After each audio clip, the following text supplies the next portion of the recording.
নমস্কার বন্ধুরা, আপনাদের আরও একবার স্বাগত জানাই পাবলিক ভিউ কলকাতাতে। বন্ধুরা, মোহনবাগান সুপার জায়েন্টের সুপার কাপ 2024-এর জন্য 21 জন প্লেয়ারের স্কোয়াডটা কেমন হলো সেটা আপনাদেরকে জানাই। তো একটা টিম কিন্তু সুপার কাপে ম্যাক্সিমাম 33টা প্লেয়ার রেজিস্টার করতে পারবে।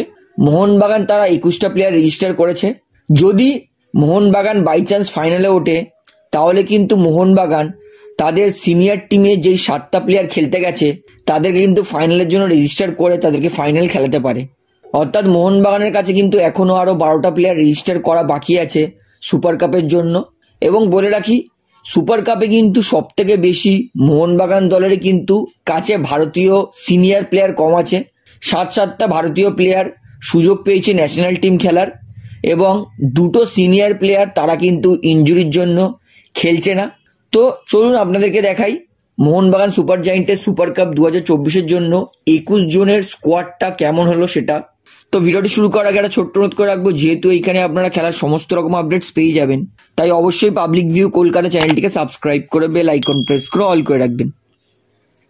তাহলে বন্ধুরা, কালিঙ্গা সুপার কাপ 2024-এর জন্য মোহনবাগান স্কোয়াডে হেড কোচ হচ্ছে অ্যান্টোনিও লোপেজ হাভাস এবং অ্যাসিস্ট্যান্ট কোচ হচ্ছে ক্লিফার্ড মিরান্ডা।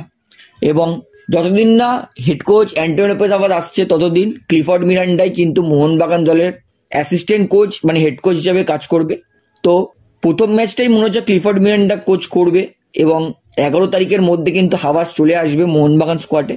তো এই স্কোয়াডে মোহনবাগানের 2টো গোলকিপার আছে, একটা হচ্ছে আর্স আনোয়ার শেখ আর একটা হচ্ছে দেবনাথ মণ্ডল। এই 2 গোলকিপার মোহনবাগান নিয়েছে আপাতত স্কোয়াডে।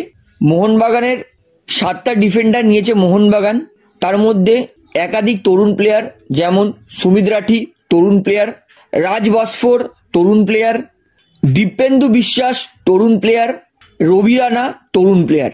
এই 4টে তরুণ প্লেয়ার, এবং তার মধ্যে একটা সিনিয়র ভারতীয় প্লেয়ার আশিস রায়, এবং 2টো বিদেশি প্লেয়ার ব্র্যান্ডন হ্যামিল আর হেক্টর ইউস্তে।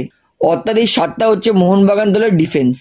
মোহনবাগান তাদের মাঝমাঠেও 7টা প্লেয়ার আছে, বেশিরভাগ তরুণ প্লেয়ার, যেমন নঙ্গবাম ইঙ্গোসান সিং, শিবাজিৎ সিং, অভিষেক সূর্যবংশী, টাইসন সিং, লালেন্দিয়ানা নামতে, এবং গ্ল্যান মার্টিন সিনিয়র প্লেয়ার আর হুগো বুমোস সিনিয়র প্লেয়ার। অর্থাৎ মোহনবাগান দল কিন্তু মাঝমাঠেও 7টা প্লেয়ার নিয়েছে, এবং ফরওয়ার্ডে 5টা প্লেয়ার আছে, সোহেল আহমেদ ভাট, কিয়ান নাসিরি 2টো তরুণ প্লেয়ার, এবং বাকি 3টে বিদেশি প্লেয়ার জেসন কামিংস, আর্মান্ডো সাডিকু আর ডিমিট্রি পেড্রাটস। অর্থাৎ ফরওয়ার্ডে 5টা প্লেয়ার মোহনবাগান দলে। অর্থাৎ টোটাল মোহনবাগান দল কিন্তু পুরোপুরি তরুণ ভারতীয় প্লেয়ারের উপরই নির্ভর করছে। সিনিয়র ভারতীয় প্লেয়ার যদি বলি তাহলে আশিস রায় আর গ্ল্যান মার্টিন ছাড়া কিন্তু কোনো সিনিয়র ভারতীয় প্লেয়ার নেই। এবং 6টা বিদেশি মোহনবাগান যাদের সুযোগ দিচ্ছে সেটা হচ্ছে Hugo Boumous, Brandon Hamill, Hector Yuste, Dimitri Petratos, Jason Cummings আর আর্মান্ডো সাডিকু। তো বন্ধুরা, এটাই ছিল মোহনবাগান দলের 21 জনের গোটা স্কোয়াড সুপার কাপের জন্য। তো এই স্কোয়াডটা আপনার কেমন লাগলো সেটা আমাকে অবশ্যই কমেন্টে জানাবেন। তাহলে বন্ধুরা, আজকের এই ভিডিওটিতে আমার আপনাদেরকে এতটাই বলার ছিল। তো আশা করি ভিডিওটি আপনার ভালো লাগলো। তো ভিডিওটি ভালো লাগলে অবশ্যই লাইক করুন, কমেন্ট করুন, শেয়ার করুন, এবং বন্ধুরা চ্যানেলটি তারা নতুন আছেন সবাইকে অনুরোধ করবো তারা অবশ্যই পাবলিক ভিউ কলকাতা এই চ্যানেলটিকে সাবস্ক্রাইব করে বেল আইকন প্রেস করে অল করে রাখবেন। ধন্যবাদ।